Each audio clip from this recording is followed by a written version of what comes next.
Hai, hello. Okey, perkenalkan saya Mary di Mujutet. Saya adalah dealer Pak Bigo. Hari ini saya nak berkongsi apa itu kelebihan emas, apa manfaat emas.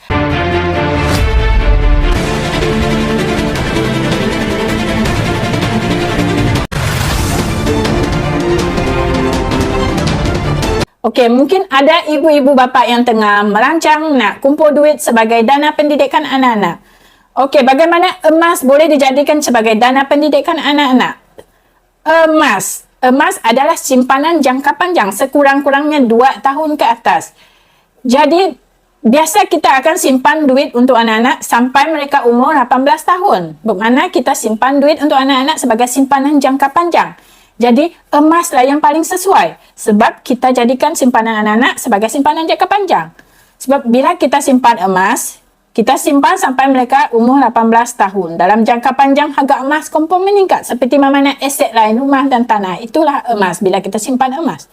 Berbanding tuan-puan menyimpan duit anak-anak di dalam bentuk tunai, di akaun ASB atau tabung haji, nilai duit yang tuan-puan simpan akan menyusut. Sebab itu saya sarankan, tuan-puan boleh jadikan emas sebagai simpanan dana pendidikan anak-anak. Tuan-puan boleh bermula simpan 1 gram 1 bulan. Dalam 1 tahun, tuan-puan dah boleh kumpul sekitar 12 gram.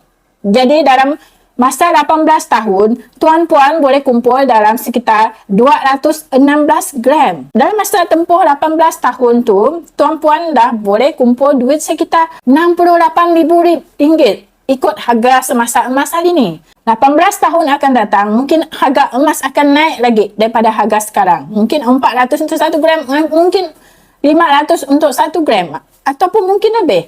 Itulah harga emas. Dalam jangka panjang confirm akan meningkat. Bagaimana nak bermula menabung emas? Tuan-puan boleh menabung daripada seawal usia lagi. Anak-anak tuan-puan dapat MyKid saja, tuan-puan boleh daftar akaun emas junior. Jika anak-anak tuan-puan bawah umur 18 tahun, tuan-puan boleh daftar akaun emas junior di Pak Bigo, di akaun emas Gap. Di mana tuan-puan boleh menabung sedikit-sedikit, boleh menabung serendah 100. Tetapi untuk capai target dengan cepat, tuan-puan boleh menabung 1 gram 1 bulan untuk 1 anak. Jadi dapat saja MyKid, tuan-puan boleh daftar akaun emas junior di akaun emas Gap dengan Pak Bigo. Jika tuan-puan nak saya bantu, tuan-puan boleh klik link saya di bahagian description. Di situ akan ada link WhatsApp saya. Nanti tuan-puan boleh hubungi saya. Nanti saya akan bantu tuan-puan macam mana nak daftar akaun emas anak-anak tuan-puan dan bagaimana tuan-puan nak bermula menabung untuk anak-anak. Tetapi sebelum tu, tuan-puan perlu ada akaun juga, akaun emas juga dengan Pak Bigo. Tuan-puan juga perlu daftar akaun. Sama juga macam kita buka akaun bank. Akaun bank, kita juga perlu ada akaun untuk daftar akaun anak kita. Sebab kita sebagai penjaga kepada anak kita. Sama juga dengan akaun emas ni, kita sebagai ibu bapa penjaga perlu ada akaun emas juga dengan Pak Bigo supaya kita boleh daftar anak-anak kita. Kita sebagai penjaga mereka. Sampai mereka umur 18 tahun, baru mereka boleh urus akaun mereka sendiri.